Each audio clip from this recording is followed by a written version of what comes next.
কক্সবাজারের খুব কাছে দুর্গম একটা রাস্তা পার হয়ে আমরা এবার গিয়েছিলাম খুব সুন্দর একটা ঝর্ণা দেখতে, যেখানে যাওয়ার পরের প্রতিটা অভিজ্ঞতা ছিল একেবারে মনে রাখার মতো।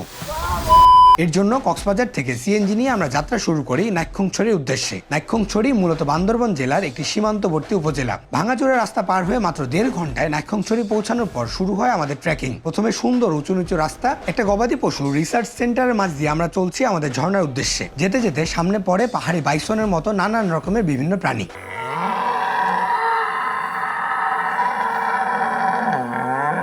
কিছু সময় যেতেই শুরু হয় নিচু কাদা পানির রাস্তা, কোথাও শুকনো, কোথাও কাদা, কোথাও 1 কোমর পানি, কোথাও পানি 1 হাঁটু। সেই সাথে জোকের আপ্যায়ন তো আছেই। 15 থেকে 20 মিনিট এই কাদা পানির রাস্তা শেষে পড়েছে এক পাহাড়। কিন্তু সমস্যা হচ্ছে এতটা কাদা এবং এতটা পিচ্ছিল যে প্রতিটা মুহূর্তে এখানে ছিল পড়ে যাবার ভয়। মানে হাঁটার সময় একটু অসাবধান হলেই একেবারে পড়ে কোমর ভাঙার ভয়।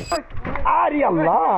তাই প্রতিটা ধাপে পা দিতে হচ্ছিল খুব সাবধানে। পাহাড় থেকে নেমে পেলাম খালের মতো ঝিরি। পানি বেড়েছে, ঝিরির রাস্তা, তাই উপর দিয়েই পার হতে হবে। এরপর সেই ঝিরির উপরের রাস্তা দিয়ে আবার ট্রেকিং শুরু। দুপাশে পাহাড়, মাঝে ঝিরি। বেশিক্ষণ এখানে হাঁটতে হলো না। সব মিলিয়ে প্রায় ঘন্টা খানেকের একটা ট্রেকিং শেষে আমরা দেখতে পাই আমাদের সেই বহুল কাঙ্ক্ষিত ঝর্ণা। লোকাল মানুষদের কাছে এই ঝর্ণা পরিচিত জারুলিয়াছড়ি ঝর্ণা বা জারুল্লাছড়া ঝর্ণা নামে। শুকনো মৌসুমে খুব একটা পানি না থাকলেও বর্ষায় দেখা যায় এর অপূর্ব সুন্দর রূপ। সাথে এর হিম শীতল করা পানি তো আছে। আর ঝর্ণার কাছে গেলে এর পানির সৌন্দর্য এনজয় করতে করতে গোসল করাটা কোনোভাবেই মিস করা যায় না। পাশেই ছিল আবার উপরে যাবার জায়গা। উপরে উঠে কিছুক্ষণ নিজের মতো করে বসে থাকা ছিল আলাদা আরেক শান্তি। কিন্তু যেহেতু বর্ষাকাল, ভয় পেতে হচ্ছিল উপর থেকে পাথর পড়ার।